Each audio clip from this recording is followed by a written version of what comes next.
We are flattening the curve. We are buying ourselves precious time in this fight. States and territories are recording lower infection rates. The government's data modelling has Australia in a strong position. We have now reached a 3-day rolling average of a transmission rate of approximately 2%. That could spike, that could lift at any one time. But what it really says is we are flattening the curve. This incredible graph in the Financial Times shows just how well we're doing. About 25 days since we first recorded 30 new daily infections, our daily rate has dropped drastically. And if the curve continues to flatten, there's already the chance New South Wales may relax its lockdown restrictions as early as May 1st. If the advice in a couple of weeks' time is that there might be a couple of aspects that we can tweak to provide relief to our citizens, well then we'll take that advice. The more successful we are now, the earlier is the opportunity to take those first gentle steps out. So what could those gentle steps out look like? And is it way too soon? We'll want to take those things off that will give us some greater social freedom but not be too disastrous. So it might be letting a third of the workforce back to work. It might be allowing children to go back to school, and then we'll stop doing sequential loosening up when we can sense that it's going to cause things to go beyond what our limit of a daily infection that we wanted to achieve is. But other parts of Australia are showing no signs of letting up. These restrictions are with us for the medium term, and they need to be. Because if they're not, the virus will spread, our hospital system will be overrun and people will die. Especially with the upcoming Easter long weekend. Now is not the time for a holiday. The virus does not take a holiday. Now is the time to stick to what we have been doing as a country. Deputy Chief Medical Officer Professor Michael Kidd's here to talk us through it all. Thanks very much for your time, Michael. I was really surprised to hear people talking about a potential rollback today, and this date of May the 1st seems to be continually thrown around by the media. Is that plausible? It's way too soon to be talking about rollback and reduction of the restrictions which we've got in place. We still have a significant number of new infections being reported each day. Obviously, we still have people being admitted to hospital, to intensive care units. We still have, very tragically, people dying each day. We need to keep the measures in place which we've got. The people of Australia are doing a magnificent job in adhering to the requirements around social distancing, around physical distancing when they're out of their homes, around being very careful about their hand hygiene and so forth. We've got to keep that in place. And especially with this weekend, with the Easter weekend coming forward, this will be an Easter like none of us have ever experienced before. We're going to obviously want to engage with our family and friends, but we'll have to do that in remote ways. You're right about that Easter situation. It's remarkable, and that message has certainly been reiterated a lot. But as for the idea of releasing restrictions at some point, what do you need to see before you start thinking of that? Is it like a week of no new infections? Is it a particular level? Like, what are the signs that will have you saying, all right, now we can begin to open up a bit?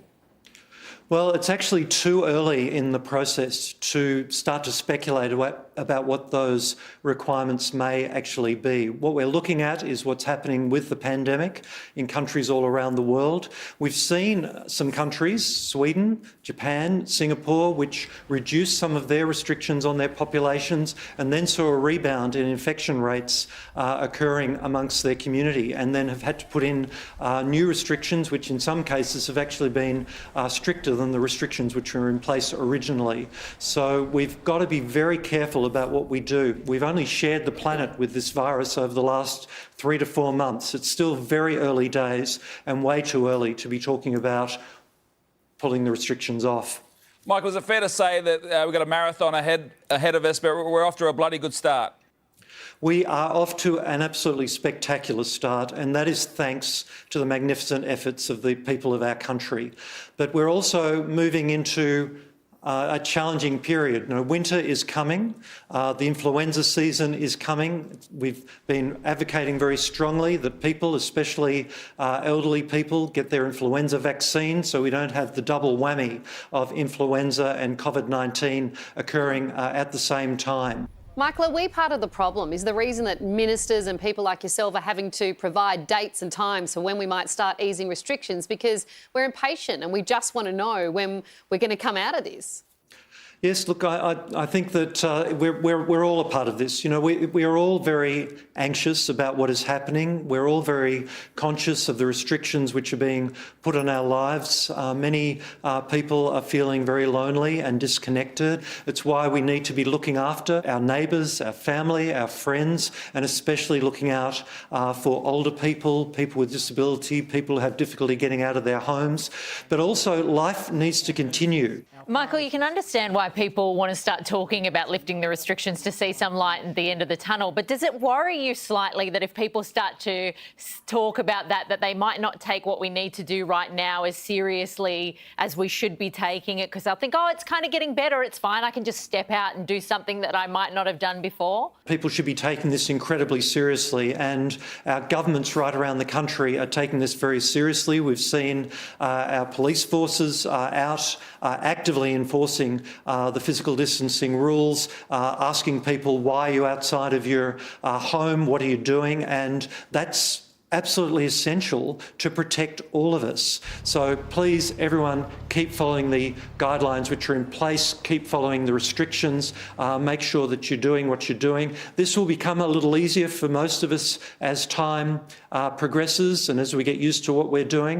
You know, I was looking to see what has happened in the past when there's been these sorts of pandemics in past years and past centuries. We've actually seen the creation of some of the greatest works of literature, works of music, works of art, great scientific discoveries occurring during these sorts of times when people have had a bit of time on their hands, and some people have actually applied themselves to creating new and wonderful things. So perhaps that's something which many of your listeners can and viewers can put their mind to. If someone can come babysit the kids for a while, we might have a bit of time, Michael. Just before we let you go, can we just talk specifically about Easter? I think everyone's getting the idea they can't go out to Easter shows, have, you know, multi-family functions with everyone.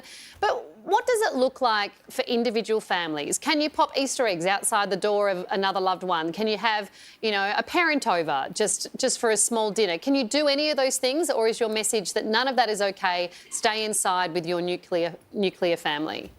Well, that is the message, but I've been talking to friends over the last couple of days, and families are planning to get together, Christian families to celebrate Easter, Jewish families to celebrate Passover, other families, just because Easter is a time when traditionally we get together, and they're doing that virtually. So I think what we're going to see is actually some beautiful gatherings of families and loved ones over Easter, but in non-traditional ways that we've never seen before. So please stay at home, stay safe, but do reach out to the people that you love and who love you during this very special weekend. It's good advice, and that way Cousin Jeffrey can't eat all your chocolate anyway, which is good.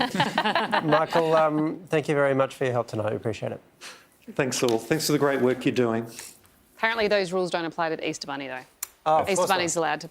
Well, the virus doesn't transfer. Thank goodness. It's a point well made. I think we might be burying the lead. I like what Greg Hunt said, that virus doesn't take a holiday. But then I remembered you said it to him last night. So I think that the big scoop here is that Waleed Ali is writing slogans for the federal government. That is a scoop. What's tomorrow's one, hey? I don't know. Between that and the cross-dressing, I feel like all my secrets are coming out tonight. It's scary. All right, you're watching The Project. We'll be back on the other side. Stay